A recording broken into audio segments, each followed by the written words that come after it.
Good afternoon, Balance Bosses. I hope you are having a wonderful week, and I am honored and excited to bring with me today into our group, Dr. Laura Brenner. Thank you for taking the time to be here with us. I appreciate you being here and taking a moment to talk about all the fun things we're going to talk about today. Thank you, Laura. I'm excited to be here, and I'm excited for all of my new Laura friends that I have. I feel like I have not had that many Laura friends in my life, and now I have so many. It's awesome. I know. And I loved how you were saying we should just get Alan Stern a wig and some lipstick, and he could... Because he loves talking about all of us Lauras. I know. He would love this talk. We'll have to send it to him. Yes, exactly. Well, I would just like to give a brief introduction to who you are, but then I really want to hear your story from you because your story is fascinating, and I think that it is valuable for a lot of us. But you were a dentist in private practice for 10 years, right? And then really went through a dark burnout period. And got out of it, wrote a blog. You're a famous viral blog writer. My first famous person in Reclaim for an interview. And you wrote the viral blog, 10 Reasons Your Dentist Hates You Too. So we'll talk about that.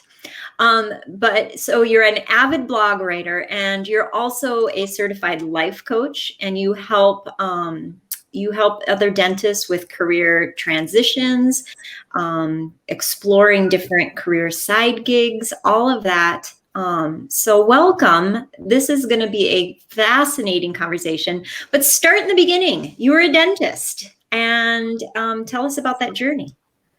Yeah. So here's what happened. I got out of dental school. I thought I went into dentistry for all the right reasons. I wanted to help people. I liked the idea that dentistry, we could do concrete fixes and really create solutions for people. And I got out. I was pretty excited about it. I had no fear. I would try new things. I knew that there was going to be a process that was painful, a painful learning process. And then about 3 years in, I hit a wall and I just became completely burnt out. And this was in 2004. And I think you'd probably agree, if you think back to 2004, nobody was talking about burnout in any of the healthcare fields at all. Right? No, not at all. We didn't. Not at all. And so I didn't know what it was. And when I look back now, it was all the classic signs of everything. It was check, everything. So I just... I became afraid. I became really worried that all of my work was going to fail and I was going to get sued and patients were going to get mad at me. And I just, I'd go home at night. I'd go home. Eventually there was a time when I'd go home crying every day because I was so miserable. And at night I'd wake up at 2 a.m. thinking about the case that happened that day or who might be coming in tomorrow. And it was just a really sad, unhappy time for me. And in year 3, when I hit that burnout, I was like, oh, maybe I can go work for a dental supply company and become a sales rep. And I remember reaching out to one of my friends who was a Burkhart rep. And I was like, hey, I want to take you to lunch. And which actually I've told Alan Stern this and he made fun of me. He was like, don't you know they're supposed to take you to lunch? Right. But I wanted something from him in this moment. Right. So I took him to lunch and I was like, what is your job like? I'm really unhappy in mine. Maybe I can do what you do. And he talked me out of it. He said, you're way too talented. You're too skilled. You can't throw away your degree. You have to stick with this. And it really was in some ways great because I had him cheering me on. And I had only had one job at that point. And it was I was seeing 30 patients a day. There were some days I didn't have time to go to the bathroom. We took over 150 insurances. It was a private practice, but it was not really that conducive to some of the things that were really important to me, like creating relationships and having time to feel like I'm giving my patients good care. see that little tail and ears in the background? It's so good. That's my dog, Lolabees. So yeah, so it was great that he talked me into staying, because I did need to give it a chance and find out, is this the job or is it the career? Like, what's really going on here? Right. But at the same time, it silenced me, right? Because his message to me was like, you're too good for this, which is not really helpful. Mm-hmm. I mean, there are a lot of other jobs and careers besides being a dentist that can help people and are important. Mm-hmm. You know? Right. Yeah. So it really can put you in a box to make you feel like you have no options and you're stuck here. So that was year 3. I got, so I ended up in 2 other jobs over the 10 years. Mm-hmm. And with the second job, I heard about the Panky Institute. So I went down to Panky. I went about 4 times to try to save my career. And I loved Panky. I had the best time when I was there. I loved the learning. I loved the community, all of that stuff.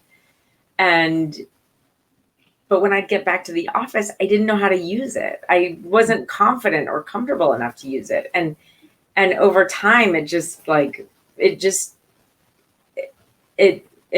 think ultimately what I learned is that I still, and I know this in hindsight, I know this now, but at the time I didn't know it, is that I didn't hate dentistry.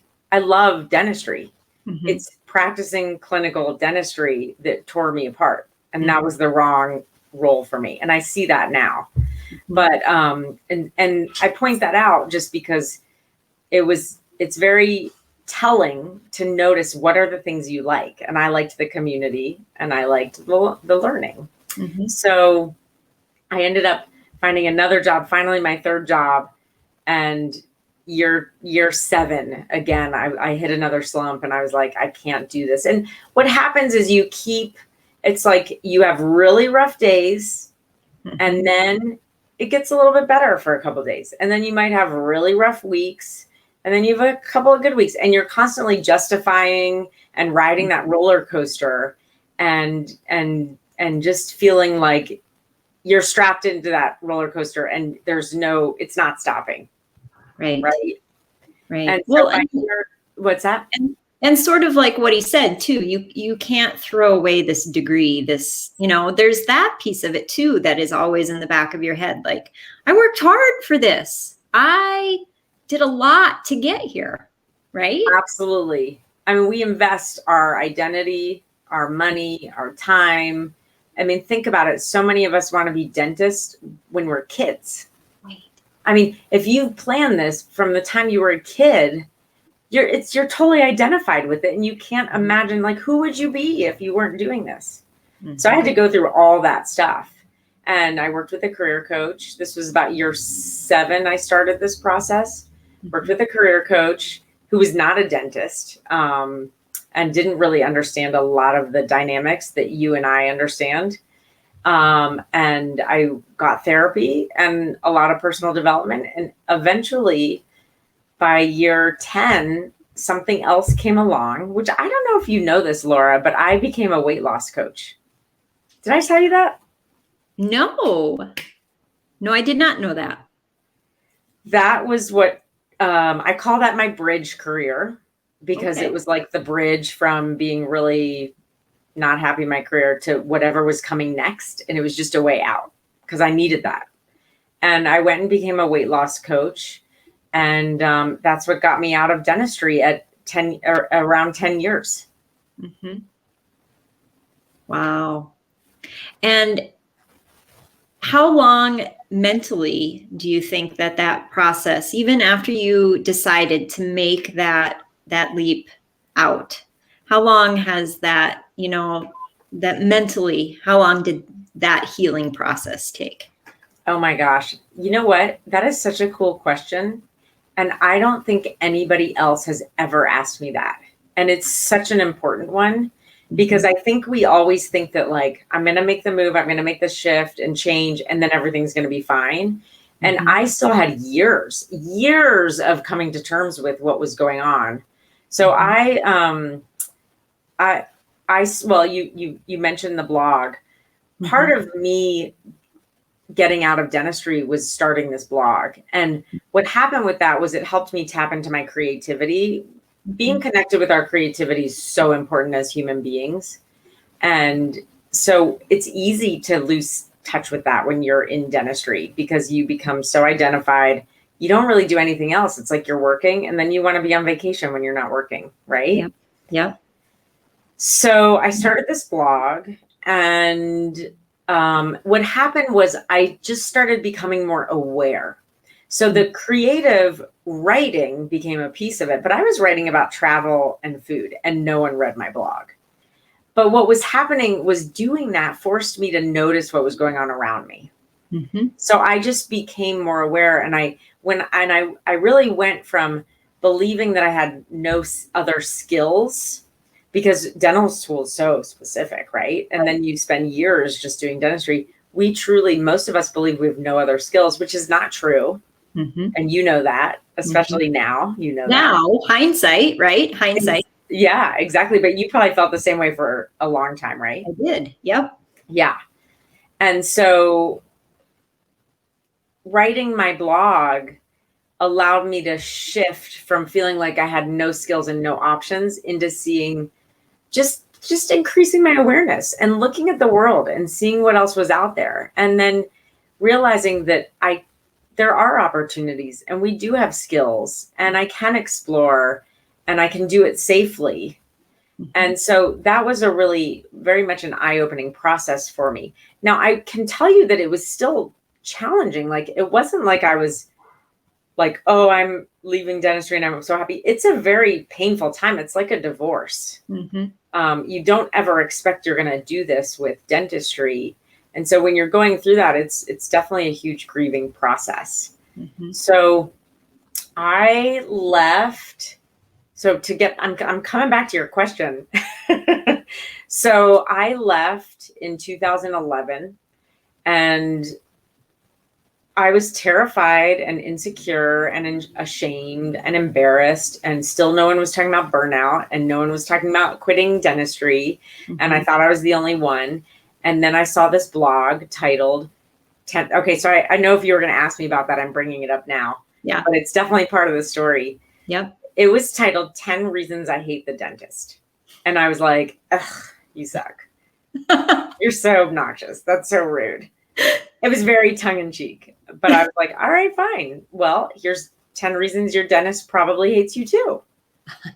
And I actually wrote it in August, and I was loving it. I was laughing so hard as I was writing. I was like, ha, ha, ha, ha, this is so brilliant, you know? And then I quit in July, and I posted it a week after I quit, and literally that night it went viral thanks to Facebook. My gosh, Facebook, it's like one of the things where I owe everything to Facebook. So it went viral. And what that did for me was I realized that like I wasn't the only one. Like, oh my gosh, there are other people who are feeling what I'm feeling, because we all feel like we have to keep it a secret. If we're not perfect and we're not having these, $1 million practices and all the things that our whole community defines as success, all those things put pressure on us, and we think that we're not good enough if we don't have all those things. Right. So I'm still getting to your question.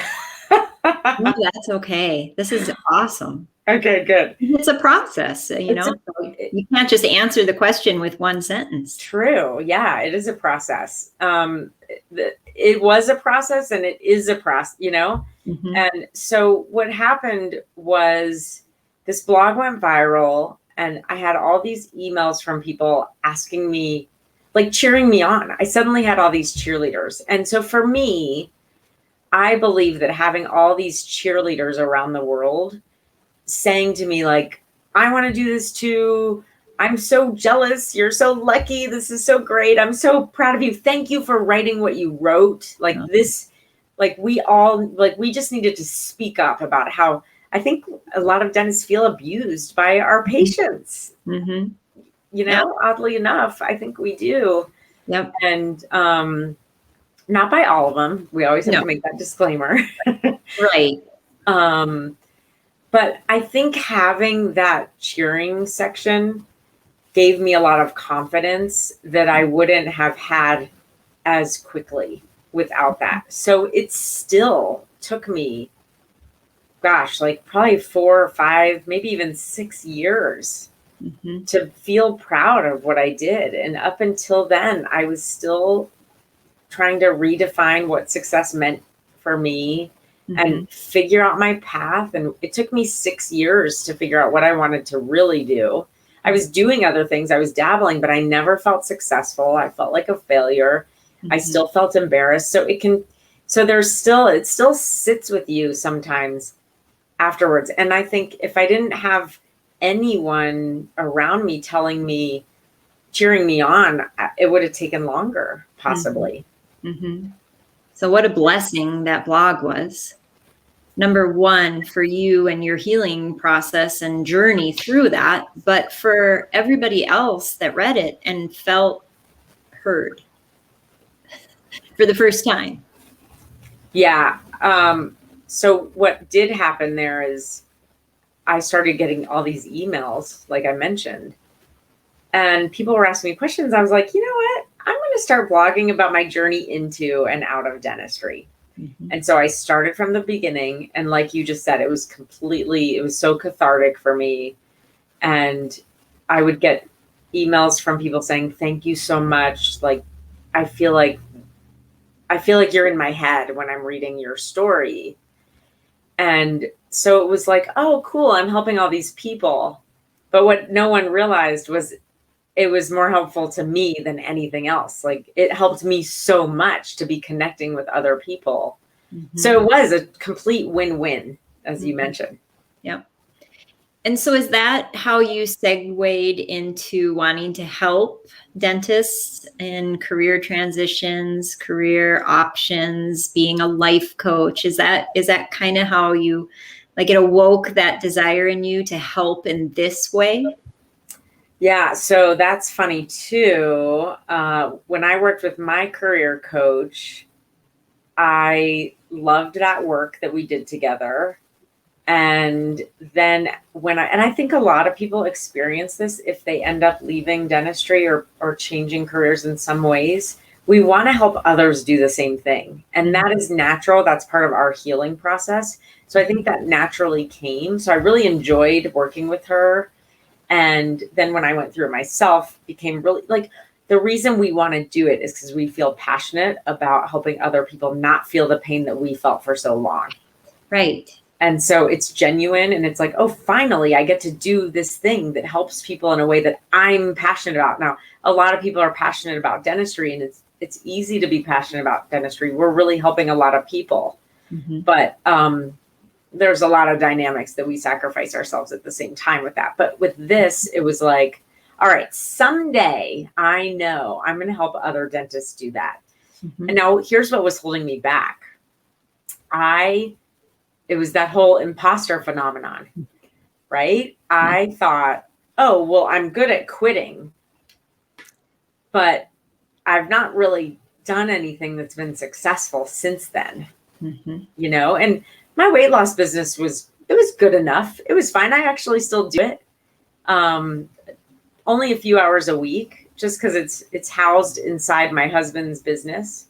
He's a chiropractor, and it's just part of his business, and I just do it. It's but it never felt like the kind of success that dentistry felt like.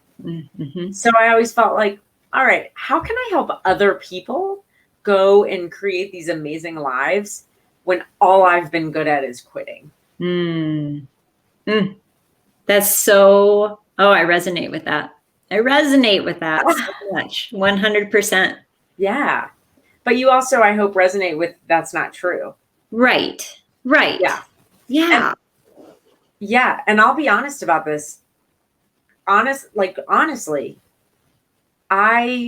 none of the other, like I tried, I made spice blends that I tried to sell. And I wasn't really that into it, but I had someone who was going to sell them for me, and he turned out to be not such a great guy. So that fizzled.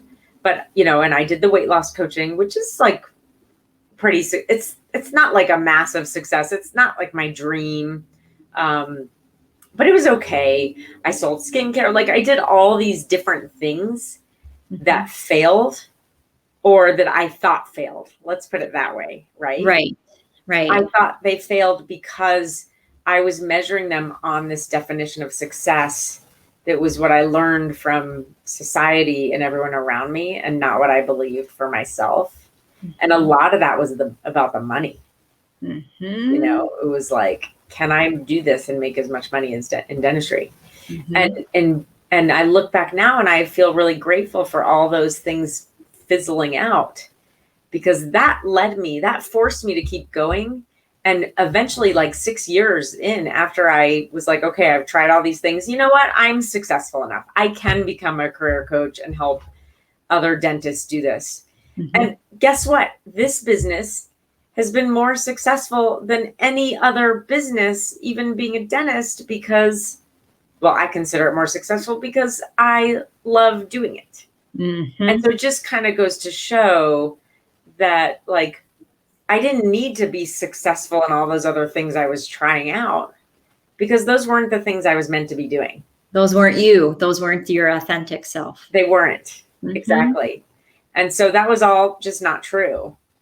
And so I think hopefully, if that's something I can share with anyone, is that we're all kind of doing what we're supposed to be doing, you know, and if it doesn't feel right, it's leading you to what's next.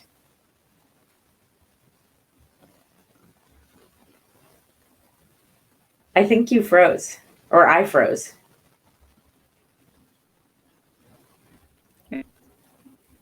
I hear you. Okay, we're back. Can you hear me? Did I freeze or did you freeze? I don't know. On my end, we were totally black and there was no sound. So sorry about that. I don't know. Oh, no worries. All right. We're But back. when I lost you, we were just talking about how being your authentic self is what brings the most success. Yes. And it's like you're putting that out there to the world, that this is what I want to be doing. And if you're aligned with it, it's going to help you. You know, the book, The Alchemist. I love the quote where he's like, when you follow your personal legend, which is maybe your life purpose or whatever you're meant to be doing, the universe will conspire with you to make it happen. Yep. And it's easy to see afterwards. You just have to keep the faith when you're in it, you know? Right. Well, and acknowledge that every step is a stepping stone to your true self, that you need to just keep stepping and not get like bogged down with this didn't work, I'm a failure, this didn't work. You know, they're all pointing you to your next step. I love that. And I mean, what that brings up for me is the whole idea that the whole, like, you know, it's the journey that's important, not the destination. And it's a cliche for a reason, you know, because it's so true. And we all need to be reminded of that. And of all the things I've done, one of the things, I don't know how, but somewhere along the way, I learned, I think it was when I did the skincare sales stuff. Somewhere along the way, I learned, stop focusing on the outcome. Like, stop focusing on how much I'm selling, how much money I'm making. Just do the activity. And knowing and having faith that I'm doing the right activities, trusting that it's going to lead me to where I want to be. So by the time I got into starting my coaching business, I've never had financial goals. I've just been like, I'm going to have fun with this and enjoy the journey. And it's worked out. That is such a great advice for anything that we want to do. And, you know, and you can even look back at dentistry as being one of those stepping stones to where you are now. Right. Because don't you think that we all look at dentistry as the destination? Right. Yeah. It doesn't have to be. Uh-uh. Yeah. It could be that thing. Like for me, dentistry was that thing that helped me well, I look at it like dating, like getting married and dating, like instead of dentistry being my forever marriage, it was just like my first boyfriend, and I learned what I like and what I don't like. What are my deal breakers? How do I identify red flags? And not only did I learn about what I was choosing, but I learned about myself. Yeah. And what do I do? How do I show up to either contribute or detract from my own success in something? Mm-hmm. Yeah. One of the things that you said early in the conversation was that because we're so busy with dentistry, we get kind of side blinded into just doing that. And we don't take time for the other things that we love in life. And I know that you are the founder of the Dentist Side Gigs Facebook group.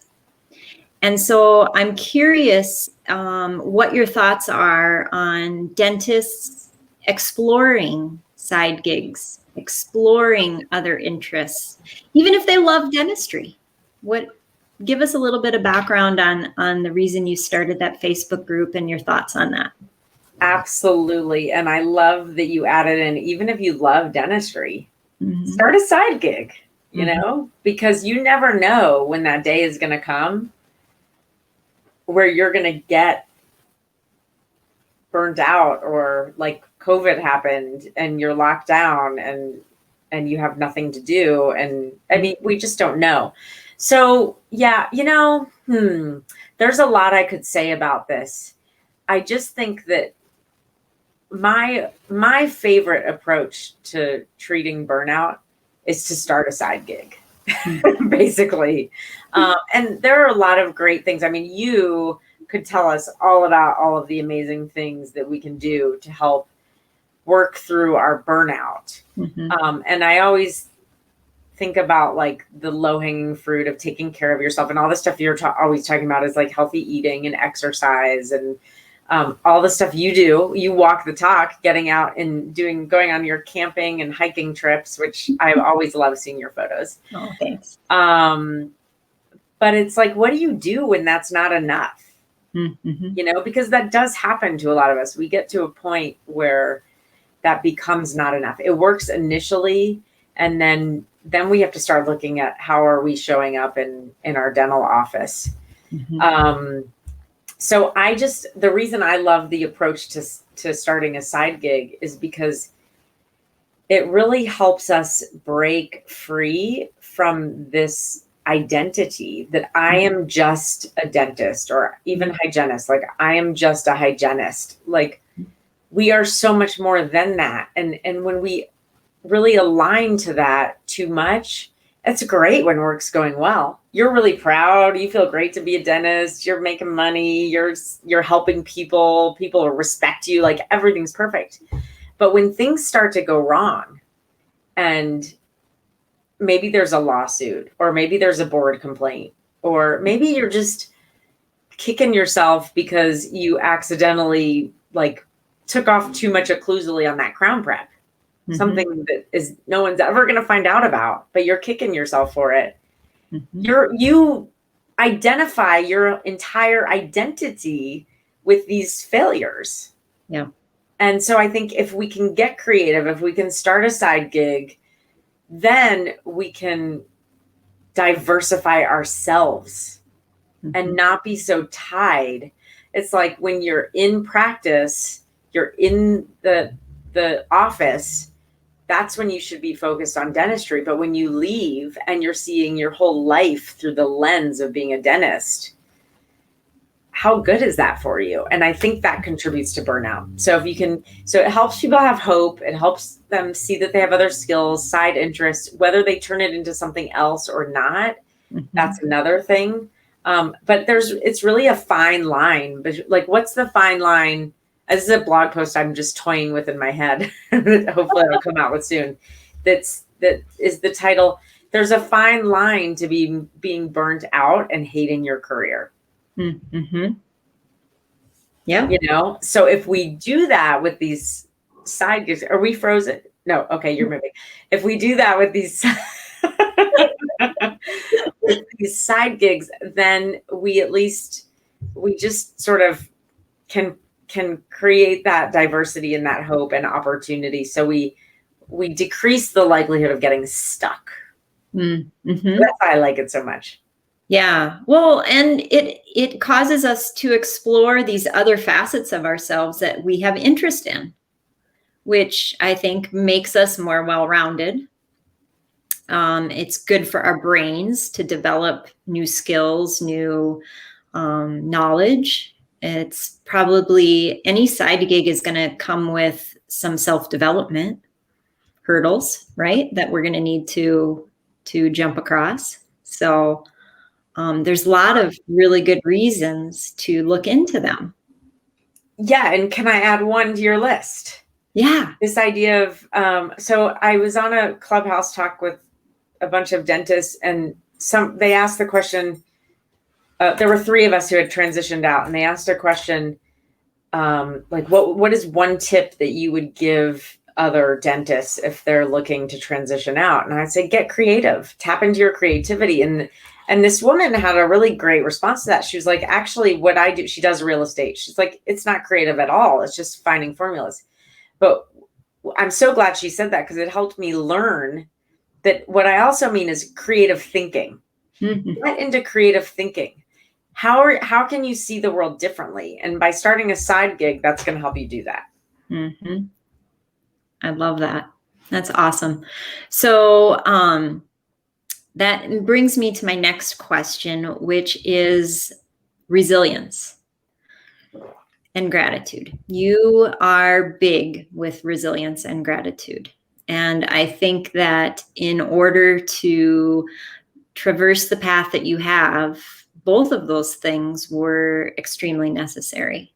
But tell me why you think these 2 traits, these 2 virtues, are so important for us as dentists in the dental industry, as women.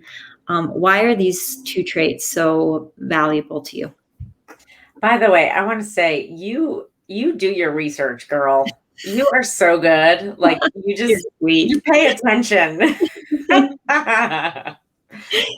Because those are 2 things that I talk about a lot. And, I don't think I really learned what those both meant until I went through a very challenging personal, we could call it a tragedy, that had a good ending.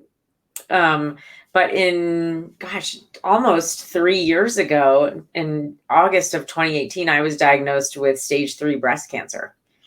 And wow. I don't know if we talked about this. Did I tell you that? I don't think so. I blog about it because I'm all about, like, I can't write if I'm not being real. Mm-hmm. And so when that happened, I was like, how can I write about dentistry? Like, this is encompassing my whole world. I need to write about this. Mm-hmm. And that was really hard, because obviously it's hard, but mm-hmm. your whole world comes crashing down. Everything that you think but we have talked about illness, mm-hmm. that you and I have talked about. Everything comes crashing down. And that is another blow to your identity, especially mm-hmm. for me it was, because I took a lot of pride in the fact that I was always healthy. Mm-hmm. And my mom is healthy, and she's stayed healthy throughout her whole life. And I had this dialogue in my head that, like, I'm eating right, I exercise, I do all these things. Mm-hmm. I'm happy. I couldn't even blame it on stress at the time. And so I used to say, like, I'm never going to get cancer, because my mom, like, I just know I'm never going to get cancer. It was like a big slap in the face. Wow. But, like, going through that was very depressing for me. I experienced a lot of grief and all the things, grief, anxiety, depression. And I really felt like it was a good thing that it happened when it did. versus earlier, because I had gone through my own, like I had already said, this is how I'm going to design my life. It's on my own terms. And so in order to do that, I had to do a lot of work on myself and a lot of introspection. And so I had, and like going through coaching and being a coach, you learn how to deal with these kinds of things, and you gain a lot of new perspectives that can help you in your life. So I felt like I had that, and I dove into a little bit of therapy with it, and I came out of it. And when I started to feel well again, I had this feeling of gratitude that I've never experienced in my life. And what's interesting is, have you noticed, like, if you ever hear about women who've had breast cancer, that's what they always say. They're like, I'm so grateful. I'm so grateful now. Or some of them will even go so far as to say, I'm so grateful this happened to me. And I remember, this is crazy, Laura. I remember years ago when I was stuck in my practice, seeing these women talk about breast cancer awareness. And I remember seeing them say those things like, I'm so grateful now. Like, I'm great. This was the best thing that ever happened to me, because it was a wake up call, blah, blah, blah. And I had moments where I was like, oh, maybe that's what I need. Like, maybe if I could get breast cancer so I could become grateful, then that would be the key. Isn't that nuts? Like, no, it's like you want some of that. When somebody says that, you want that. You're like, oh my gosh. Yeah. I want that. Right. Right. And gratitude is so important, because it is one of the things that studies show helps create more happiness. And so, but the challenge is like, I had never, like, I knew I was grateful for things intellectually, but it was never anything I ever really felt in my heart. Like, I never knew what it would be like to have food taste so bad for 5-6 months of my life that I couldn't eat. And for like the taste in my mouth to be so disgusting that I couldn't eat, or even water tasted gross. Like, you can't escape that, you know? Right. So when that goes away, I mean, now I have moments where if I have just a bite of something, I'm like, I always remind myself, and I'll be like, that is so good. And I remind myself how good it is, because that gratitude is just a reminder. And so that's just an example. I have lots of theories on gratitude. Yeah. Like, so do you think gratitude, like, okay, so let's just say we write down what we're grateful for every day. But do you think, like you just said, actually feeling it in your heart is more beneficial? Oh, I love that question. I believe that I'm hesitant to say the fake it till you make it, because so many people hate that phrase. Yep. I don't personally hate it. I don't think it's faking it.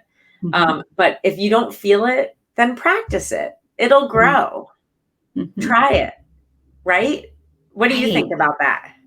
Yeah, I love that. Practice it, because you're right. It's something that, you can cultivate any skill. You can cultivate any, I mean, that's part of having a growth mindset, right? And so knowing that you can become anything that you cultivate and practice and do, right?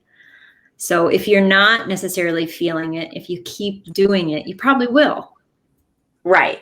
Or, you know what I would add to that is, and this is where I take like I feel like I take a slightly unique approach to some of these things, is like, what worked for me to begin to feel gratitude was to suffer, and then to realize that I'm not suffering anymore. So if you can like actually tap into the pain and notice the pain when you're going through it, then you can appreciate it when you're not there anymore. Right. Right. And so I think that, coupled with like a practice that's writing it down, is a good way to start to get there. But also, don't beat yourself up. If you're in dentistry and you have this amazing life on paper, and you don't feel grateful, that's totally normal. So I wish that I could like share all my gratitude with everyone who hasn't suffered. But I what do you think? I kind of believe sometimes that we have to go through it ourselves in order to get there. Totally. We each have to walk our own path in that journey. And it helps, though, to hear others' stories and others' journeys, I think, because then you can say, oh, how can I apply this to my life? And, not everybody has suffered with cancer, but they've probably suffered with something else. And so they could look and say, okay, what about when I was suffering with this depression or loss of a family member or whatever it may be? What if I go back to that and remember and think, oh, wow, I'm really grateful. Exactly. Absolutely. Well, and even for me, I felt that way after I left dentistry.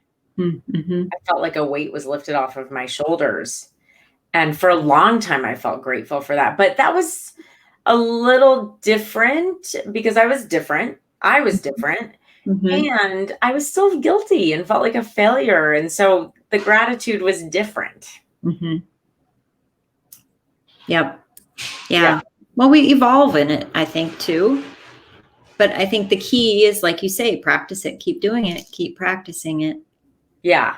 And I do think that resilience is tied right in there with that. To bring it back to your original question, it's tied right in there. Resilience, you got to go through the crap to realize that you're resilient. And that's when I learned that I always think about in daily practice when you're like, oh God, I don't want to deal with this, because we don't think we can handle it. But those challenges are what make us resilient and make us see that we're resilient, and then we can believe it, and it kind of feeds itself. Yeah. Yeah. So I hope it's okay to ask, but you're healthy now. Everything is good. As far as I know, that's the fun part about cancer. But you know what? I feel like, oh my gosh, that gratitude, the whole thing of like studies show that gratitude creates happiness. I feel so happy. I have a little bit of a condition on this. As long as my cancer never comes back, I will be able to say that was the best thing that ever happened to me. But you just don't know. So I try not to live every day in fear. I try to I honor it every once in a while. And if I want to cry about it, I will. But I just don't let it bog me down. And I love that. That feels good. That like adds to my self-confidence. And so, the other biggest thing that I think helps me with the gratitude is what it taught me was that people love me. And we go through our lives not believing that our friends really, like, I don't know about you, but I was always like, oh, am I annoying people? Or do they like me? Do they really like me? Yeah, like, people like you, but do they really? Really? But I bet that when something like this happens, everyone's going to come out for you. Oh, wow. Well, I'm glad that you're through that and where you are, and I'm glad that it brought you all of that gratitude and helped you see your strength and resilience. That leads me to a fun question. Okay. Tell me about The Amazing Race. You really did do your research. Oh my gosh, did you see my blog post about that? Is that how you knew? No, you actually said it was a fun fact about you. Oh, that's right. You asked those questions. Okay, so it was long enough ago that here I am thinking that you're like for research magic. You're pure magic, Laura, but you are. I am magic. Come on. You really are. Okay, so this is so cool. So talk about resilience, right? What's that? Talk about resilience, right? I know, right? Yeah, totally. So my husband and I were traveling in Chile, and we were in a town called Valparaiso, which is an amazing town. And we were walking around. It's beautiful. It's like, imagine if San Francisco, the hills of San Francisco, just had all these like crazy colored houses. It's, it's a poor city, but they're all on top of each. It's just a really neat, it's a UNESCO World Heritage Site. It's really cool. Well, we were walking around that morning one morning and just look. You can just walk for days because it's so interesting to look around. And we walked down this street and we saw this guy who we were like, I feel like we know him. He looks really familiar. And he looked American, and like we said hi to each other and we just kept walking on. And he was standing in front of these houses that had like one stripe of paint on the front of the houses. And there were different colors. They were like green and blue and red and, you know, all these bright, vibrant colors. Well, fast forward to the afternoon, we were doing something. We actually, like, this town has these funiculars, which are these like elevators that go up the side of the hill. If you don't want to walk up or down, cool. You can take this little outside elevator. Cool. And it's a tourist thing. And we were like, we're so active. Do we really want to go up that? And we were like, let's just do it one time. Well, we got into it and we saw that there were these two guys with their Amazing Race backpacks on. So we ended up being in the car after that, and like a camera crew, and we walked out at the top, and they were filming everywhere, and we were like, oh my God, it's the Amazing Race. And these two women, if you guys are, if anyone's a fan, it was the Cowboy season with the Cowboys. Everyone knows the Cowboys. There were these two women who were sisters, and they asked me, they were carrying around these giant ladders and like 2 buckets of paint, and they were like, can you watch this while we go figure out what's next? And I was like, yeah. So I'm standing here watching their bucket of paint and their ladder. And I'm like watching it, you know, I'm like staring at it because I'm like, this is a contest. What if someone, it's like so literal. Like, what if someone tries to steal it? I've got to watch it, you know? And then my husband has like an internal GPS in his head. So it turned out that, they were like, our clue is wanting us to find these houses that we have to paint. And this town is like a giant maze, so it's hard to find your way around. Well, my husband was like, we saw that this morning. So we realized the man we saw was the host of the show. Okay. And we led them back to where that was.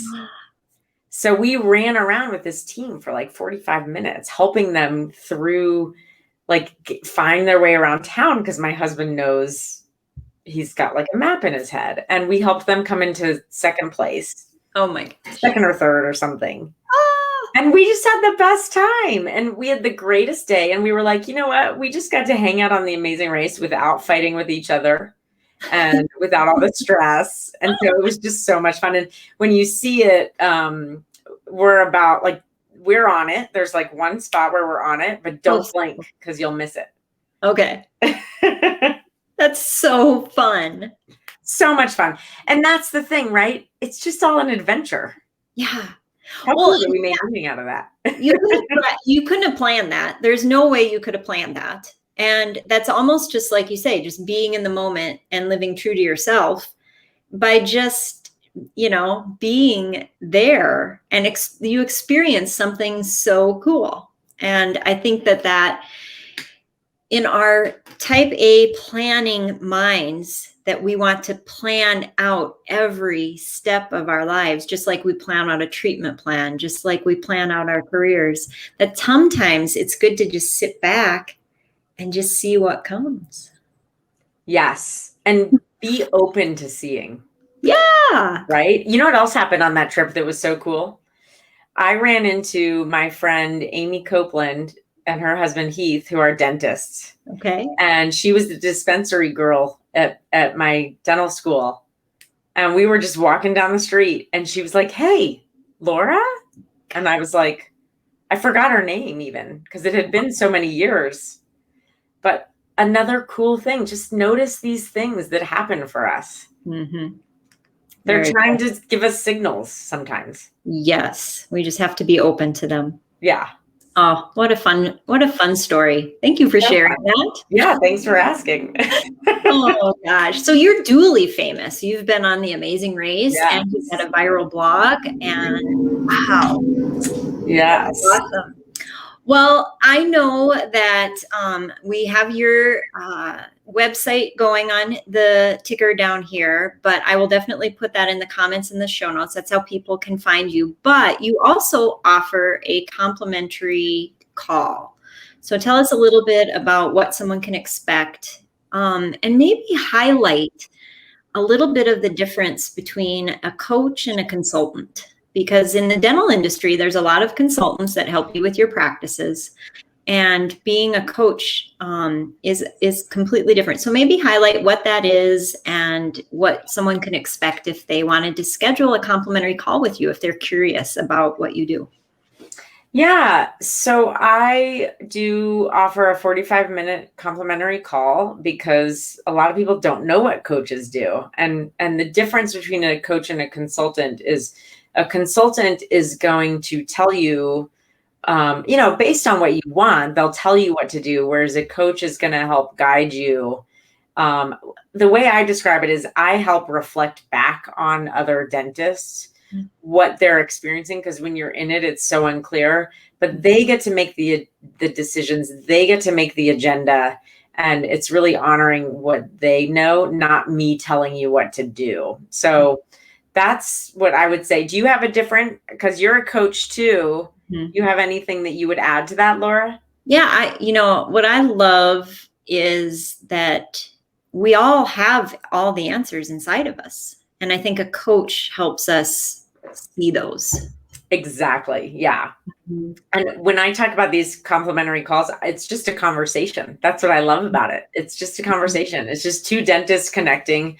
I usually ask a series of questions to help the other person, and actually hygienists too. I sometimes forget to mention hygienists. I love working with hygienists because we have a lot of the similar dynamics that we experience in this field. Yes.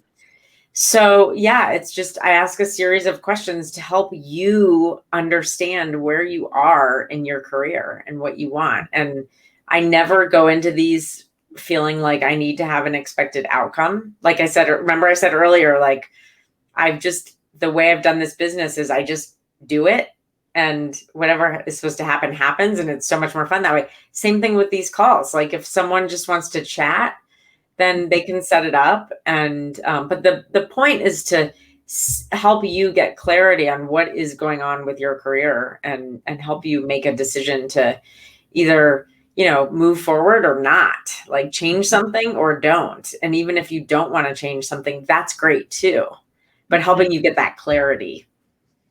Awesome. So check out her contact form on her website. It's flashing here, and I'll make that available in the show notes as well. And then you have a fun thing coming up in October. Tell us a little bit about the Dentist Career Design Conference, what that is and what people can expect. Yeah. So last year during all the COVID lockdowns, I had the coolest thing happen to me. This physician who is a career coach for doctors, she reached out to me and she said, hey, I've been doing this conference for doctors. It's a career change.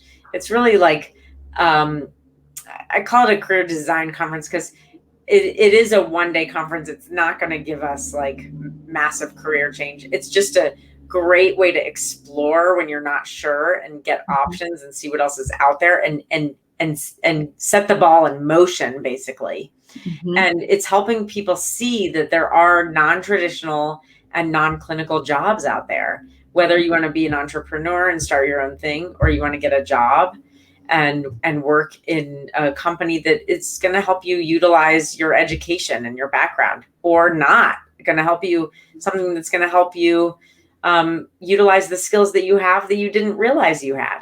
Mm-hmm. So it's a fun one-day virtual summit that this woman reached out to me. Her name's Michelle. And she was like, hey, I do this with doctors.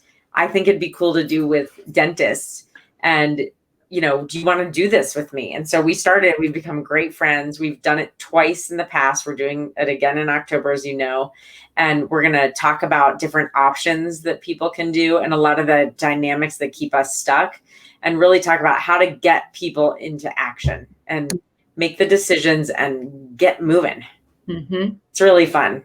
That's awesome. That sounds that sounds like a great resource for anyone that is dabbling in this this feeling that they want to do more, they want to do something different, they want to add something, any of the above. And I love the fact that you're giving people tools to take action, because, that's where I feel like that's where sometimes that feeling of darkness comes, is when we don't feel like we can take action, or we don't know what action to take. And we just feel, like you said, stuck. Yep, absolutely. And the other thing is, you don't have to hate dentistry you said that earlier. You may just want a little more. You may just want a little variety. Right. So it looks different for all of us. Mm-hmm. Yeah. Awesome.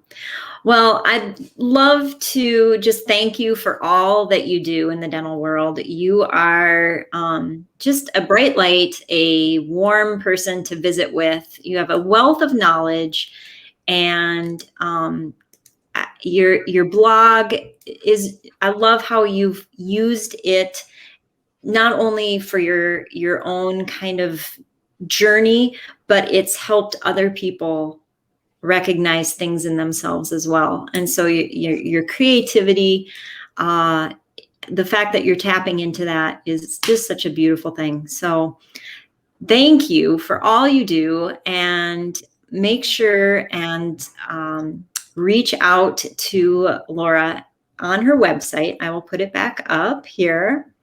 And before we let you go, you do have to tell us a little bit about Lolabees. Oh, yeah. Okay, so Lolabees, honestly, it's like this 2-year-old girl that I used to babysit when I was a kid could not say Laura, and she called me Lola. Oh. And so then in oh my God, whatever year internet came out, I feel like it was 96, when email came out, I was trying to create the email name Laura B. And my friend had her last name was spelled Shine, or was Shine. And so she was like K Sunshine. And I'm like, that's so cute. I want to be Lolabees, or Laura, and then when Laura B was taken, I was like, oh, I'll be Lolabees. That's a cute play on the name. So then when I started my blog, I was like, I don't know what to call it. I'll just call it Lolabees. And then by the time I started my career coaching business, I had been Lolabees for a while. And I was like, I don't care what it's named. I'm just going to keep it. Right. Mm-hmm. Well, it turns out that the bee is kind of like my spirit animal now. And bees are very communal creatures, and they like community is a huge part of it. And the best part about bees is that if you look at the way they are physiologically designed, their bodies, it's like an impossible feat that they're able to fly. Like science, you wouldn't expect that they could fly based on the way their bodies are.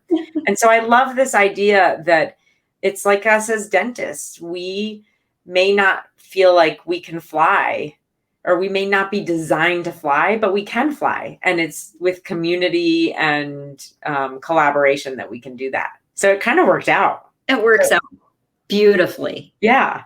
Amazing. Oh, fantastic. Well, thank you so much. And I am honored to be your friend and colleague in this space, and thankful for what you're doing for dentists and dentistry and the dental industry as a whole. Thank you for talking real about dentistry with us today. Yeah, my pleasure. Yes. So it's more fun. And thank you. Thank you for having me. Thank you for being my friend. Thank you for being my Laura. Well, I know, right? Superpower Laura partner.